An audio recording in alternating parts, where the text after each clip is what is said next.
Praise the Lord. நான் உங்கள் brother Stephen. நீங்க நல்லா இருப்பீங்க, நீங்க சுகமா இருப்பீங்க, நீங்க குடும்பத்தோட சம்பூர்ணமாக வாழ்வீர்களாக. ஆண்டவரும் அருமை போதகர் ரட்சகருமான இயேசு கிறிஸ்துடைய இனிய நாமத்தினாலே, கர்த்தருடைய நாமத்தினாலே நான் உங்களை ஆசீர்வதிக்கிறேன். நீங்கள் தொடர்ந்து குடும்பம் குடும்பமாக, சந்ததி சந்ததிகளாக, பேர் பேராக ஆசீர்வாதமாக இருப்பீர்களாக. அல்லேலூயா. தேவனுக்கு பிரியமான சொந்த ஜனங்களே, இந்த தபசு நாட்களிலே, இந்த தியான நாட்களிலே நாம் கர்த்தருடைய வார்த்தைகளை குறித்து நாம் தியானித்துக் கொண்டு வருகிறோம். இந்த நாளிலும் கூட யோவான் எழுதின நற்செய்தியின் புத்தகம் 12ஆம் அதிகாரத்துல 24ஆம் வசனத்தை நம்ம தியானிக்க போகிறோம். யோவான் எழுதின நற்செய்தியின் புத்தகம் 12ஆம் அதிகாரம் 24ஆம் வசனத்தை நான் வாசிக்கிறேன், கேளுங்க.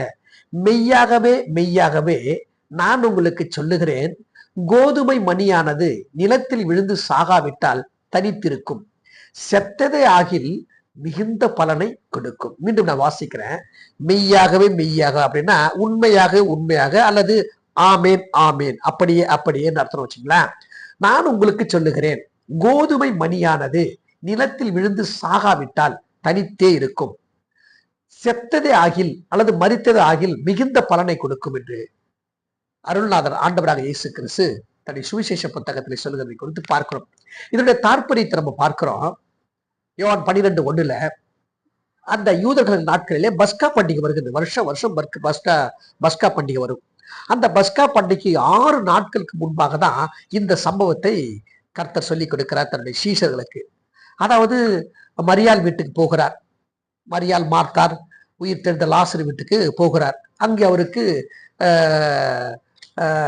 பந்தி கொடுக்கப்படுகிறது. அப்பொழுது மரியாள் ஒரு விலையேற பெற்ற அந்த நலதம் தைலத்தை கொண்டு வந்து அவரை உடைத்து ஒரு தலையிலே ஊற்றுகிறார். அதுக்கு என்ன அர்த்தம்னு சொன்னா, ஆண்டவராக இயேசு கிறிஸ்து இன்னும் 6 நாட்களுக்குள்ளாக கல்வாரி ஏற்றுக்கொள்ள போகிறார், மரணம் அடைய போகிறார். அந்த மரணம் அடைவதற்கு அடையாளமாக தான் மரியாள் அவரை தலையிலிருந்து உச்சங்கால் வரைக்கும் அபிஷேகம் செய்கிறார். பாத்தீங்களா? ஆண்டவராக இயேசு கிறிஸ்து நமக்காக கல்வாரி ஏற்றுக்கொள்ள போகிறார். அதுக்கு ஒரு ஸ்திரீ மரியாள், இவ பெத்தானிய ஊரை சேர்ந்த மரியாள், இயேசுடைய தாயல்ல, பெத்தானிய ஊரை சேர்ந்த மரியாள் அபிஷேகம் பண்ணி அனுப்புறார். அப்படி வரும்பொழுதுதான் இந்த வார்த்தை சொல்லுறார், நான் மரணம் அடைய போகிறேன். யாருக்காக? உங்களுக்காக அப்படின்ட்டு ஒரு உவமையை சொல்லி கொடுக்கிறார் அடையாளமாக. அப்பொழுதுதான் இந்த கோதுமையை குறித்து அவர் சொல்லி கொடுக்கிறதை குறித்து நம்ம பார்க்கிறோம். இந்த கோதுமை சாதாரணமா இல்ல. இஸ்ரவேல் காலத்துல என்னெல்லாம் அவருடைய கலாச்சாரத்துல அந்த பொருட்கள் பயன்படுத்துவாங்களோ அதை குறித்து தான் ஆண்டவரை உவமைகளை சொல்வார். எந்த சூழ்நிலை அப்படின்னு சொன்னா, மரணம் அடைய போகிறாரு. அதுக்கு முன்பாக குருத்தோலை பவனி கழுதையின் மேல, கழுதை குட்டியின் மேல சகரியா 9:9 தீர்க்க தரிசனத்தின்படி அவர் நிறைவேற்றி காட்டணும். நிறைவேற்றி காட்டி முடித்த பிறகுதான் இத அங்க சொல்லுகிறார். யாருக்கு சொல்லுகிறார்? சீஷர்களுக்கு மாத்திரமல்ல, நமக்கும் சேர்ந்துதான் இந்த வார்த்தை கர்த்தர் சொல்ற. உலகத்திலேங்க மிகவும் உயர்தரமான வார்த்தை அந்த வார்த்தை, ஆண்டவர் இயேசு கிறிஸ்து சொன்ன வார்த்தை. எதற்குமே அந்த வார்த்தைக்குள்ளாக எதை வைத்தாலும் ஈக்குவல் ஆகாது. கர்த்தருடைய வார்த்தை மட்டும்தான் மிக உயர்ந்தது என்பதை அங்க சொல்லி கொடுக்கிறார். சொன்னது ஆண்டவராக இயேசு கிறிஸ்து. விலையேற பெற்ற வார்த்தை அந்த வார்த்தை. அதாவது மெய்யாக மெய்யாக நான் உங்களுக்கு சொல்லுகிறேன், கோதுமை மணியானது நிலத்தில் விழுந்து சாகாவிட்டால் தனித்திருக்கும், செத்ததே ஆகில் மிகுந்த பலனை கொடுக்கு என்று சொல்லி கொடுக்குறாங்க. பாருங்களேன், இதுக்கு நான் விளக்கத்தை கொடுக்குறேன் பாருங்க. நல்லா கவனிங்க.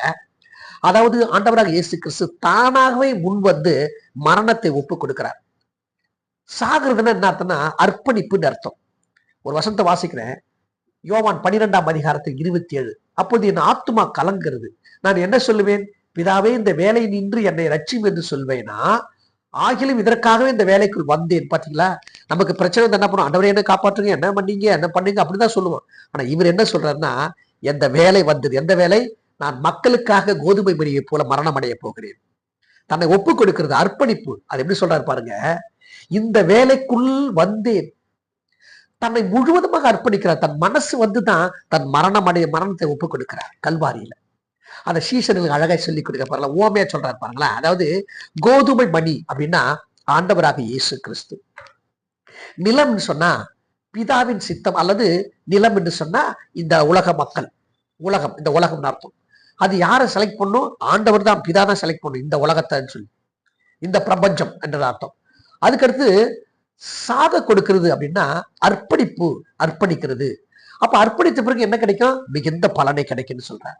அதாவது என்ன சொல்ல வருகிறார்னா, ஆண்டவராக இயேசு கிறிஸ்து அந்த ஓமைய ஒரு வெள்ளாமை விளைக்கிற ஒரு விவசாயிக்கு ஒப்பிடுகிறார். பிதாவாகிய இயேசு, மன்னிச்சுங்க, பிதாவாகிய தேவன் ஆண்டவராகிய இயேசு கிறிஸ்து செலக்ட் பண்றார். எப்படி செலக்ட் பண்றாரு? தெரிந்து கொள்ளுகிறார். எப்படி தெரிந்து கொள்ளணும்னா, இந்த உலகத்தில் இருக்கிற மக்களை மீட்டெடுக்கணும்னா நீங்க மரித்தாகப்பட வேண்டும். அப்ப இந்த உலகன்றது நிலம். இந்த நிலத்துல எந்த விதையை வைக்கணும்னு அவருக்கு தான் தெரியும். அப்போ இந்த உலகத்துல இருக்கிற மக்களை மீட்டெடுக்கணும், இந்த நிலத்துல விதைக்க வேண்டிய ஒரே விதை ஆண்டவராக இயேசு கிறிஸ்து மட்டும்தான். அது எப்படிப்பட்ட விதை? ஒரு ஒரு விவசாயி ஒரு கோதுமை விளைவிக்கிறாங்கன்னா முதல்ல என்ன படுத்துவாங்க? முதல்ல நெல் மணிகளை, அதாவது கோதுமை மணிகளை செலக்ட் பண்ணுவாங்க. அந்த கோதுமை மணி எப்படி இருக்கணும்? ஒண்ணு சுத்தமா இருக்கணும், செழுமையா இருக்கணும், உச்சிதமான கோதுமையா இருக்கணும், முதல் தரமான கோதுமையா இருக்கணும். அதனாலதான் ஒரு முதல் பேரான குமாரன். அல்லேலூயா. தன் முதற் பேரான குமார் பரிசுத்தமானவர், உச்சிதமானவர், முதற் பலனான ஆடு அவர், காளை. அப்படி செலக்ட் பண்ணுவாங்களா விவசாயம்? அப்படிதான் செலக்ட் பண்ணும். முதல்ல கோதுமை கோதுமை மணிகளை செலக்ட் பண்ணுவாங்க. நல்லதா பதறு போட மாட்டாங்க. பதறு போட்டா எதுக்குமே அது உதவாத போயிடும். பதறு பறந்து கொண்டு போய்விடும். அதனால முதற் தரமான உச்சிதமான கோதுமையை செலக்ட் பண்றார் தேவன். செலக்ட் பண்ணிட்டு நிலம், அதாவது இந்த நிலத்துல இந்த விதையை போட்டா முளையுமா, விளைந்து வருமா, அதை செலக்ட் பண்றது யாரு? தேவன். இந்த உலகத்துலதான் ஆண்டவராகிய இயேசு கிறிஸ்து மரிக்கணும். எதுக்காக? மனிதனுக்காக மரிக்கணும்னு சொல்லி செலக்ட் பண்றாங்க. இப்படித்தான் விவசாயிகள் செலக்ட் பண்ணுவாங்க. பிறகு என்ன பண்ணுவாங்க? அந்த நிலத்தை செப்பனிடுவாங்க, சமப்படுத்துவாங்க. ஆதியாகமத்துல 2ஆம் அதிகாரம் 15ஆம் வசனமும், ஆதியாகமம் 3ஆம் அதிகாரம் கடைசி வசனத்தை வாசித்து பார்ப்போமானால் அங்க சொல்றாரு, பண்படுத்தாத நிலம், கரடு மூடான நிலம். அந்த நிலத்தை முதல்ல யாருகிட்ட கொடுத்தாங்களாம்? ஆதாமு கிட்ட கொடுத்தார். ஆதாம் இன்றவரை பண்படுத்தவில்லை. அதனால பிதாவாகிய தேவன் என்ன செஞ்சார்னா, தன்னுடைய குமாரன் ஒரே பிறனை செம்மையான முதற்தரமான கோதுமையான இயேசு கிறிஸ்து கொடுத்தார். எப்படி விளைவித்தாரா? இந்த பண்படுத்தாத நிலத்தை பண்படுத்தி சமப்படுத்தி அதுல என்ன வச்சாங்களாம்? பிதா கோதுமை மணியை நட்டாரா. இதான் ஒரு விவசாயி செய்யற காரியம். அதுக்கு முன்னாடி பாத்தீங்கன்னா பரிசுத்த ஆவியனுடைய ஜலத்தை ஊற்றணும், தண்ணீரை ஊற்றணும். ஒரு நிலத்தை செம்மப்படுத்தணும்னா முதல்ல தண்ணீர் வேணும். தண்ணி ஊற்றி அதை சமப்படுத்தி போட்டு அதுலதான் விதையை போடுவாங்க. அதாவது எந்த நிலத்துல எந்த விதை போட்டா முளைன்னு பிதாவுக்கு தெரியும். ஒரு விவசாயிக்கு எந்த நிலத்தை எப்படி செப்பனிடணும், எப்படி சரிப்படுத்தணும், எந்த நேரத்தை தண்ணீர் பாய்ச்சணும், எப்படி வரப்பு வெட்டணும், எப்படி வாய்க்கால்கள் வெட்டணும், எப்படி தண்ணீர் பாய்ச்சணும்னு செலக்ட் பண்றது போலதான் பிதா முதல்ல நிலத்தை செலக்ட் பண்ண, உலகத்தை செலக்ட் பண்ணார். செலக்ட் பண்ணி செப்பனிட்டு அதுல இயேசு கிறிஸ்து என்ற விதையை வைத்தார். ஆனா அந்த விதை என்ன செய்யணும்? தன்னை ஒப்பு கொடுக்கணும். இயேசு கிறிஸ்துவானவர் ஒரு கோதுமை மணி எப்படி தன்னை ஒப்பு கொடுத்து மக்கி குருத்து விட்டு இலை விட்டு பூ பூத்து காய் காய்ச்சி பிறகுதான் பழம் பழுக்கும், அப்படி எப்படி ஒப்பு கொடுக்குதோ அந்த கோதுமை மணி, அப்படி போலதான் ஆண்டவரை இயேசு கிறிஸ்து ஒப்பு கொடுத்தார். எந்த சூழலிலும் பாருங்களேன், எந்த சூழலிலும் அவர் தன்னை வெறுத்து போகல, பின்மாற்ற அடையல, பின்னாடி போய் நிக்கல, ஒப்பு கொடுத்தார். தன்னையே ஒப்பு கொடுத்தார் என்று பார்க்கணும். அதாவது ஒரு கோதுமை மணி எப்படி தன்னை அழித்து கொண்டு அநேக கோதுமணிகளை விளைவிக்கிறதோ அதே போல ஆண்டவரை இயேசுகிறது தன்னை மாய்ப்பதற்காக ஒப்பு கொடுத்தார். சிதைப்பதற்காக, தன்னை சிதைப்பதற்காக அதாவது கோதுமையுடைய தன்மை என்ன தெரியுமா? முதல்ல தான் மக்கும், தன்னை ஒப்பு கொடுக்கும். தன்னை ஒப்பு கொடுத்து என்ன பண்ணும்? மாய்த்து கொள்ளும். அதாவது அழுகி போய் உரு தெரியாமல் போய் பிறகு அதுல இருந்து குருத்து வரும் பாருங்களேன். அப்படித்தான் ஆண்டவரை இயேசு கிறிஸ்து ஒப்பு கொடுத்தார். அதுக்கு உதாரணத்துக்கு ஏசாயா புத்தகத்துல 53ஆம் அதிகாரம், ஏசாயா தீர்க்கதரிசி இப்படி சொல்றாரு பாருங்களேன். ஏசாயா 53ஆம் அதிகாரத்துல 1-2 நான் வாசிக்கிறேன் பாருங்க. படிக்கும்போது மிகவும் கவலையாக இருக்கும். ஆனா அதெல்லாம் எதுக்கு நமக்கு லாபம். ஏசாயா 53 நான் வாசிக்கிறேன் பாருங்களேன். 2-3 வாசி. இளங்கிளையை போலவும் வறண்ட நிலத்திலிருந்து துளிர்க்கிற வேரை போலவும் அவனுக்கு முன்பாக எழும்புகிறார். அவருக்கு அழகும் இல்லை, சௌந்தரியம் இல்லை. அவரை பார்க்கும்போது நாம் அவருடைய விரும்பத்தக்கதாக ரூபம் அவருக்கு இல்லாத இருந்தது. அவர் அசட்டை பண்ணப்பட்டவரும் மனுஷனால் புறக்கணிக்கப்பட்டவரும் துக்கம் நிறைந்தவரும் பாடுகளை அனுபவித்திருந்தார். அவரை விட்டு நம்முடைய முகங்களை மறைத்துக் கொண்டோம். அவர் அசட்டை பண்ணப்பட்டிருந்தார், அவரை எண்ணாமல் போனோம். என்ன அர்த்தம் தெரியுமா? ஒரு மனுஷன் எந்த அளவுக்கு சிதைக்க முடியுமோ அந்த அளவுக்கு ஆண்டவரை இயேசு கிறிஸ்து சிதைப்பார்கள் என்று ஏசாயா எழுதி வைத்தார். அப்படின்னா கோதுமை மணியாக ஆண்டவராய் இயேசு கிறிஸ்து நாம் வாழ வேண்டும், நாம் பலன் தர வேண்டும் என்பதற்காக தன்னையே மாய்க்க ஒப்புக் கொடுத்தார். ஒரு கோதுமை மணி எப்படி தன்னை மாய்க்க ஒப்புக் கொள்கிறதோ அதே போல ஆண்டவராய் இயேசு கிறிஸ்து தன்னை முழுவதுமாக ஒப்புக் கொடுத்தார் என்று ஏசாயா 53:2-3-4 வாசிக்கிறோம். அப்படி ஒப்புக் கொடுக்கும்போது லாபம் என்ன? கொஞ்ச நாள் பொறுத்து அந்த கோதுமை மணி குறுத்து விட்டு பூ பூத்து காய்க்காய்ச்சி அதிக பலனை தரும். ஒரே ஒரு விதை தான், ஒரே ஒரு கோதுமை விதை அநேக விதைகளை கொடுத்தது என்று பார்க்கிறோம். அதே போல்தான் ஒரே ஒரு ஆண்டவராக இயேசு கிறிஸ்து மரித்தார் நமக்காக. ஒரே ஆண்டவர் தான், நமக்கு மரிக்கிற ஒரே ஆண்டவர். அவர் மரித்தார். இன்னைக்கு அநேக பரிசுத்தவான்களை உருவாக்கியிருக்கும். நம்மெல்லாம் பலன். அதாவது விதை விதைக்கும் பொழுது நல்லா கவனிங்க, விதை விதைக்கும் பொழுது தவறுதலா விதைத்த விதை இல்லை. விதை விதைக்கிறவனுடைய விவசாய கையிலும் தவறி விழுகிற விதை இல்லை. பண்ணப்பட்டு குறிக்கப்பட்டு தீர்மானம் பண்ணப்பட்டு தான் ஒவ்வொரு விதையை விதைப்பாங்களாம் அந்த நிலத்துல. ஒரு உதாரணத்துக்கு ஒரு வசனத்தை வாசிக்கிற பாருங்க. ரோமர் 8 வாசிக்கிறேன், 21-30 வாசிக்கிற பாருங்களா. தம்முடைய குமாரன் அநேக சகோதரருக்குள்ள முதற்பேராக இருக்கும் பொருட்டு தேவன் எவர்களை முன்குறித்தாரோ அவர்களை தமது குமாரனுடைய சாயலுக்கு ஒப்பா இருப்பதற்கு முன்குறித்திருக்காரு. எவர்களை முன்குறித்தாரோ அவர்களை அழைத்திருக்கிறார். எவர்களை அழைத்தாரோ அவர்களை நீதிமான்கள் இருக்கிறார். எவர்களை நீதிமான்கள் ஆக்கினாரோ அவர்களை மகிமையும் படித்திருக்கிறார். என்ன அர்த்தம் தெரியுமா? ஒரே ஒரு கோதுமை மணியாக ஆண்டவராய் இயேசு கிறிஸ்து மரித்து உயிரோடு எழுந்தார். அநேக பலன் கிடைச்சது. அப்படி என்ன அர்த்தம்? அவர் முதல்ல மரித்து எல்லா சாபத்தையும் அவாந்தரவிலையும் நம்மில் ஏற்றுக்கொண்டு அவரை போலவே அவரை ரட்சிக்கிற பிள்ளைகளை மாற்றினார். இதுதான் அழைக்கப்படுகிற காரியம். ஒரு கோதுமை மரித்து அதனுடைய சாயல்ல அத்தனை கோதுமை மணி உருவாக்குறது போல தேவன் மரித்தார். முதல்ல ஆண்டவரை இயேசு கிறிஸ்து மரித்தார். ஆண்டவர் இயேசு கிறிஸ்து மரித்தார், உயிர் தெழுந்தார். பின்பு அத்தனை பேர் நம்முடைய பாவத்துக்கு மரித்து நீதிக்கு உயிர் தெழுந்திருக்கிறோம் என்று 1 பேதுரு 2:24 வாசிக்கிறோம். பாத்தீங்களா? இயேசு கிறிஸ்து மரித்ததுனால்தான் இன்னைக்கு நாம எல்லாரும் உயிர் தெழுந்து பலனை கொடுத்து கொண்டிருக்கோம். ஒரு கோதுமை மணி மரித்து தன்னை மாய்த்து கொண்டு மரித்து அர்ப்பணித்து அது குறுத்து விட்டு பூ காய்ச்சி அநேக கோதுமணிகளை உருவாக்குறது போல நம்மையும் நமக்காக ஆண்டவராக இயேசு கிறிஸ்து முதல்ல தன்னை ஒப்பு கொடுத்து அர்ப்பணித்து மரித்தார். இன்றைக்கு பலன் அநேகர் பரிசுத்தவான்களாய் அழைத்திருக்கிறோம். அதெல்லாம் சொல்றேங்க, எவர்களை அழைத்தாரோ அவர்களை முன்குறித்து அழைத்திருக்கிறார். இப்ப நம்ம எல்லாம் பாத்தீங்கன்னா கோதுமை மணிங்க. என்னைக்கு நாம் மற்றவர்களுக்காக மறிக்க போகிறோம். மறிக்கிறதுல என்ன அர்த்தம் தெரியுமா? தான் சுயத்துல மறிக்கிறது, தன் சுயத்தை மறிக்க வைக்கிறது. சுயம் ஒரு மனுஷனுக்கு காணப்படவே கூடாது. எந்த ஒரு மனுஷன் சுயத்துல இருக்கிறானா அவன் கிறிஸ்துவத்துக்கு லாக்கி இல்லை. கலாத்தியர் புத்தகத்துல சில அவரு பவுல் எழுதுறாரு பாருங்க, சுயத்தை பத்தி எழுதுறாரு. கலாத்தியர் புத்தகத்துல 6 ஒரு 3 வாசிக்கிறேன். ஒருவன் தான் ஒன்றும் இல்லாத இருந்தும் தன்னை ஒரு பொருட்டென்று எண்ணினால் தன்னைத்தானே வஞ்சிக்கிறான் இருப்பான். ஒன்றுமே இருக்காது. ஏன்னா சுயம். கிறிஸ்துவ இருக்கு. நீங்க சுயத்தை விடுக்க மாட்டான். நான் யார் தெரியுமா? நான் அவங்க தெரியுமா? நான் எவ்வளவு பணக்காரர் தெரியுமா? நான் இன்ஸ்பெக்டர் தெரியுமா? நான் போலீஸ் தெரியுமா? நான் வக்கீல் தெரியுமா? ஆஹா ஓஹோ ஓஹோன்னு பேசுவார்.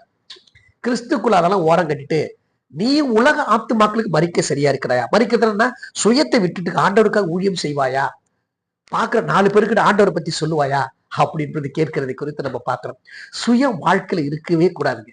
சுயம் இருந்துச்சுன்னா ஒன்றுமே செயல்பட முடியாது. 2 கொரிந்தியர் புத்தகத்துல அவர் அழகாய் சொல்றாரு. 2 கொரிந்தியர் புத்தகத்துல என்ன சொல்றாரு பாருங்க. 1 வசனம் வாசிக்கிறேன், 8 9 வாசிக்கிறேன். நம்முடைய கர்த்தராகிய இயேசு கிறிஸ்து கிருபை அறிந்திருக்கிறீர்களே, அவர் ஐஸ்வர்யம் உள்ளவராக இருந்தும் நீங்கள் அவருடைய தரித்திரத்தினால் ஐஸ்வர்யமாகும்படிக்கு உங்கள் நிமித்தம் தரித்திரானார். இன்னைக்கு சுயத்துல வாழ்றோம். ஆனா ஐஸ்வர்யமுள்ள தேவன் நமக்காக பரலோகத்தை விட்டு இறங்கி வந்தாராம். நீ தரித்திரனா இருக்கிறதுக்காக, உன்னை போல மாறி உன்னை ஐஸ்வர்யனை மாற்றுவதற்காக பரலோகத்தில் இருக்கிற ஐஸ்வர்யமுள்ள தேவன் இறங்கி வந்தார். அப்படின்னா அப்படி இருக்கும்போது நமக்கு எதுக்கு இன்னைக்கு சுயம் வரும்? எப்படி மேட்டிமை வரும்? மேட்டிமை சுயம் வரக்கூடாது. பிலிப்பியர் புத்தகத்துல பவுல் மீண்டும் எழுதுகிறாரு, அவர் குமாரனா இருந்தும் பட்ட பாடுகளினாலே கீழ்ப்படுதலை கற்றுக்கொண்டார். வாசிக்கிறேன் பாருங்க. அது எபிரேயர் புத்தகத்துல இருந்தா கூட பிலிப்பில 2 நான் வாசிக்கிறேன் பாருங்க. அதாவது அவர் தேவனுடைய ரூபமா இருந்தும், இயேசு கிறிஸ்து தேவனுடைய ரூபம், தச்சுரூபம். தேவனுக்கு கொள்ளையாடைய பொருளை எண்ணாமல் தம்மை தாமே வெறுமையாக்கி தாழ்த்தினார். 2வது, அவர் மனுஷருமும் காணப்பட்டு மரண பரியந்தும், அதாவது சிலுவின் மரண பரியும் கீழ்ப்படிந்தாகி தம்மை தாமே தாழ்த்தினார். இதுதாங்க சுயமில்லாத வாழ்க்கை வாழ்ந்த ஒரு ஆண்டவராக இயேசு கிறிஸ்து மட்டும்தான். ஆண்டவராக இயேசு கிறிஸ்து மட்டும்தான். பவுல் கூட இதை குறிப்பிடுகிறார். பவுல் குறிப்பிடுகிறாரு 2 கொரிந்தியர் 11 24 ஸ்டார்ட் பண்றாரு 28 வரைக்கும். நான் ஊழியம் பண்ணும்போது என்னெல்லாம் கஷ்டப்பட்டேன்னு தெரியுமா? பாதிக்கப்பட்ட, நொறுக்கப்பட்ட, பசியா இருந்த, பட்டின இருந்த, இருளிலே வாழ்ந்த அப்படின்னு சொல்றேன். அப்படி என்ன அர்த்தம்னா, இதெல்லாம் நான் சுயத்தை பார்த்திருந்தேன்னா என்னால வாழ முடியாது. எனக்கு எதுவுமே வேணாம், நான் உலக மக்களுக்காக படைக்கப்பட்டேன் பவுல் ஸ்டேட்மெண்ட் கொடுத்தார். ஆண்டவராக இயேசு கிறிஸ்து எப்படி உலக மக்களுக்காக நம்முடைய பாவத்துக்காக அவர் மரித்தாரோ அதே போல மனுஷங்க அதே போல ஆண்டவராக இயேசு கிறிஸ்து சுயத்தை பார்க்காம நமக்காக மரித்து கோதுமணியாக வாழ்ந்து உயிரோடு எழுந்தாரோ அதே போல பவுலும் மரித்தார் என்று சொல்லப்பட்ட வார்த்தைகளை பார்க்கணும். ஐயா, நம்முடைய சுயத்தை பார்க்க கூடாதுங்க. ஆண்டவர் சொல்ற, முதல்ல உன் சிலுவை எடுத்துக்கொண்டு என்னை பின்பற்றி வா. அதே புத்தகத்துல சொல்றேன். யோவான் 12 அதிகாரத்துல சொல்றாரு பாருங்களேன். சொல்றாரு 25 சொல்றாரு, தன் ஜீவனை சிநேகிக்கிறவன் அதை இழந்து போவான், இந்த உலகத்தில் தன் ஜீவனை வெறுக்கிறவன் அதை நித்திய ஜீவ காலமா காத்துக்கொள்ளும். என்ன அர்த்தம் தெரியுமா? உன் பிரச்சனையே நீ பார்க்காதப்பா, உன் சுயத்தை பார்க்காத, உன்னோட பிரச்சனை கொண்டு வா, என்னோட கூட கொண்டு வா அப்படின்னு சொல்ற. இன்னைக்கு நம்ம சுயத்தை பாரு, நாம நம்ம குடும்பம் நம்ம வேலை அது இது நம்மள்தான் பார்க்க முடியும். நம்ம பாவத்திலிருந்து ரட்சிக்கப்பட்ட மறந்து போயிடும். நம்ம பாவத்தில் ரட்சிக்கப்பட்ட நாம மற்றவர்களுக்கும் சொல்லும்படியாக தான். அதுக்குதான் சொல்ற, உன் சிலுவை எடுத்துட்டு முதல்ல வா, உன் ஜீவனை நீ பாதுகா நல்ல விஷயம் தான். உன்னை மாத்திரம் நீ பார்க்காத, மற்றவரை நீ பாரு. பிலிப்பியர் 2:4 வாசிக்கிறோம். அவன் பிறனுக்கானவனை நோக்குவானாக. இப்ப என்ன அர்த்தம்? அவன் பிறனுக்காக நோக்குவானா என்ன அர்த்தம்? நம்ம வாழ்ந்துட்டோம், நம்ம ரட்சிக்கப்பட்டோம், கிறிஸ்துவ மற்றவனையும் கொண்டு வர வேண்டும். அது பவுல் செஞ்சார். அதனால்தான் ஆண்டவராக இயேசு கிறிஸ்து அவருடைய சாயலை எல்லாரும் அழைக்கிறார். நான் முதல்ல எப்படி மரித்து பிதாவுக்கும் இந்த உலக மக்களுக்கும் பயனுள்ளதா இருக்கிறாரோ அதே போல என்னை பின்பற்றுற மக்களும் என்னை போலவே சுயத்துக்கு மரித்து, சுயம் வேணாம் நம்மளுக்கு, மரித்து ஆண்டவரை சுயம் கிடையாது, எக்ஸாம்பிளுக்காக சொல்றார் இல்லையா? ஒரு நாள் கூட சுயத்தை பார்த்திருந்தான்னா அவர் பரலோகத்தை ஏறி போயிட்டு இருப்பார். அவர் மரிச்சிருக்க மாட்டார். சுயம் வேண்டாம், தன்னிசத்துக்கு வேண்டாம், மேட்டிமை வேண்டாம், பெருமை வேண்டாம். ஆண்டவரை இயேசு கிறிஸ்து கோதுமை மணி விழுந்து சாகாவிட்டால் தனித்தே தான் இருக்கும். ரட்சிக்கப்பட்ட நாம யாரும் எதுக்கும் சுவிசேஷம் சொல்லாம சர்ச்சுக்கு மட்டும் போயிட்டு வந்துட்டுன்னு வச்சுக்கலாம், அது என்ன பலன்? தனித்து இருக்கிற காரியம். தனித்திருந்தா அது மக்காது, அது மாய்த்து கொள்ளாது, அது சாக கொடுக்காது. தனித்திருக்க வேலைக்கு தனித்திருந்தா அது சரியில்லாத கோதுமை மணி. செத்தது ஆகில் மற்றவருக்காக தன்னை அர்ப்பணிக்கிறார்கள், பிதாவுக்காக, இயேசுக்காக, உலக மக்களுக்காக, இயேசு அறிந்து கொள்வதற்காக தன்னை மாய்த்து கொண்டால், அதாவது சுயத்தை மாய்த்து கொண்டால் அநேகருக்கு பயனுள்ளதாக காணப்படும். ஆண்டவரை இயேசு கிறிஸ்து நல்லா கவனிக்க பிள்ளைகளை, மரித்தாதான் அவருடைய சாயலுக்கு வர முடியும். அதனாலதான் முதல்ல ஆண்டவராக இயேசு கிறிஸ்து புது மொழிபெயர்ப்புல உலக ஆராய்ச்சி புத்தகம் சொல்றாங்க, அவரு அவதார பரிபூர்ணமா, அவதாரம்னா பிறப்புன்னு அர்த்தம், பரிபூர்ணம் முழுமை. இயேசு கிறிஸ்து மட்டும்தான் மனுஷனாக பிறந்து 100% மனிதன் 100% கடவுள். அவர் பிறந்து பரிபூர்ணமாய் வாழ்ந்தாராம். எவராது ஒருத்தர் மரணத்தை பரிபூர்ணமா ஏற்றுக்கொள்ள முடியுமா? இங்கே யோவான் 12:24 தன்னுடைய மரணத்தை பரிபூர்ணமாய் ஏற்றுக்கொள்ளுகிறார். நாமும் அப்படி இருக்கணும் என்றுதான் பிதா விருப்பப்படுகிறார். ஆண்டவராக இயேசு கிறிஸ்து கெத்செமனே தோட்டத்தில் போய் செபிக்கிறார். இந்த பாத்திரம் என்னை விட்டு நீங்க கொடுமானால் நீங்கன்னு சொல்லி கேட்கிறார். எதுக்காக அதை கேட்கிறார் தெரியுங்களா? எதுக்காக அதை கேட்கறது தெரியுமா? இந்த பாத்திரம் சொல்லி பிதா விட்டு ஒரு 3.5 மணி நேரம் பிரியணும், அதுக்குதான் கேட்கிறார். அது மாத்திரம் அல்ல, ரத்த வேர்வை விட்டு அந்த மரணத்தை நான் சந்தோஷமா ஏற்றுக்கணும், அந்த மரணத்தை நான் சந்தோஷமா ஏற்றுக்கணும்னு சொல்லி ஜெபம் பண்றாரு. நம்முடைய வாழ்க்கையில கூட தனிப்பட்ட ஜெபத்துல கெத்செமனே பிரியர் தேவைங்க. ஆண்டவரை எப்படி ரத்த வேர்வை விட்டு ஜெபித்தாரோ உலக மக்களுக்கு, அதே போல நாமும் இன்றைக்கு கோதுமை மணி, நாமும் உலக மக்களுக்காக ரத்த வேர்வை விட்டு ஜெபிக்கணும். அப்படின்னா அர்த்தம் எங்களுக்குன்னா, நான் தனியா இருக்கிற கோதுமை இல்லை, நான் சாக கொடுக்கிற கோதுமை. மக்களுக்காக நம்ம சாகணும். சுயம் இருந்துச்சுன்னா நம்மளால சாகடிக்க முடியாது. சுயத்தை எடுத்து போட்டு மக்களுக்காக ஊழிய செய்யும், எஜமானனுக்காக ஊழிய செய்யும். ஆகவே தேவனுக்கு பிரியமான சொந்த ஜனங்களே, நம்ம பாடுன்னு நினைக்கிறோம். இன்னைக்கு 2 தீமோத்தேயு 2:12 வாசிக்கிறோம், அவரோடு கூட இயேசுவோடு கூட பாடுபட்டா அவரோடு கூட பரலோகத்தை ஆளுகையும் செய்வோம். இதுதாங்க அவர் சொல்லி கொடுக்கிறார் சீஷர்களுக்கு. சீஷர்களுக்கு மாத்திரமல்ல, அவரை பின்பற்றுகிற அத்தனை பேருக்கும் சொல்லி கொடுக்கிறார். இயேசுவை பின்பற்றுகிற அத்தனை பேருக்கு சொல்ற, நான் கோதுமை மணி, உலகத்திற்காக வந்தேன், நல்ல நிலத்தில நான் ஊன்றப்பட்டேன், என் பிதா என ஊன்றப்பட்ட நட்டா நான் மக்கி மரித்து அநேகருக்கு பயன் கொடுத்து அநேக கோதுமணிகளை உருவாக்கி இன்றைக்கு நான் பரலோகத்தில் இருக்கிறேன் என்று சொல்கிறார். அதே போல நாமும் ஒரு கோதுமை மணி. நாம சுயத்துக்கு மரித்து ஆண்டவருடைய ஊழியத்தை செய்யணும். செஞ்சாதான் அநேக மக்களை உருவாக்க முடியும். கோதுமையுடைய தன்மை என்னதுமா? முதல்ல பசியை போக்கும் கோதுமையுடைய தன்மை. 2வது தன்னை மாய்த்து கொள்ளும். மாய்த்து கொள்றது மாத்திரம் எதற்காக மாய்த்து கொள்ளும்னா, தன்னுடைய இனத்தை உருவாக்குற ஒரு கோதுமை செத்துச்சுன்னா அது மாய்த்து பல நாட்கள் பொறுத்து ஒரே செடியில அநேக கோதுமைகள் உருவாக்கும். அதுதான் இயேசு கிறிஸ்து. அதே போல நம்மளை பிதா விரும்புகிறார். நீ கோதுமை மணி, நல்ல நிதத்துல உன்னை வைத்திருக்கிறேன். வளருவதும் வளருவாததும் உன் விருப்பம் தான், உங்ககிட்ட தான் இருக்குது. ஆனா நீ வளருவதும் நான் எதிர்பார்க்கிறேன் இல்லையா? செல்லாம வளர்ந்து அநேக பலன் கொடுப்ப எதிர்பார்க்கிறேன். நீ சுயத்துல இருந்தா வளர முடியாது பிள்ளைகளே. என்னுடைய குமாரன் இயேசு கிறிஸ்து எப்படி சுயம் பார்க்காமல் தன்னையே ஒப்பு கொடுத்தாரு கோதுமை மணியாக, அப்படி நீங்களும் செய்யணும். அதனால்தான் அவருடைய இயேசு கிறிஸ்து குமார சாயல்ல உங்களை அனைவரும் ஆண் பெண் என்று வித்தியாசம் அத்தனை பேரும் கிறிஸ்துவின் சாயல்ல அழைத்திருக்கிறார். ஆக நல்ல கோதுமை மணிகளாக வாழ்வோமா? தன்னை சுயத்தை மாய்க்க ஒப்பு கொடுக்கலாமா? கோதுமை மணிகள் செத்ததாதான் அது பலன் தரும். தனித்திருந்தா யாருக்கும் பயனுள்ளதாக இல்லாம போய்விடும்.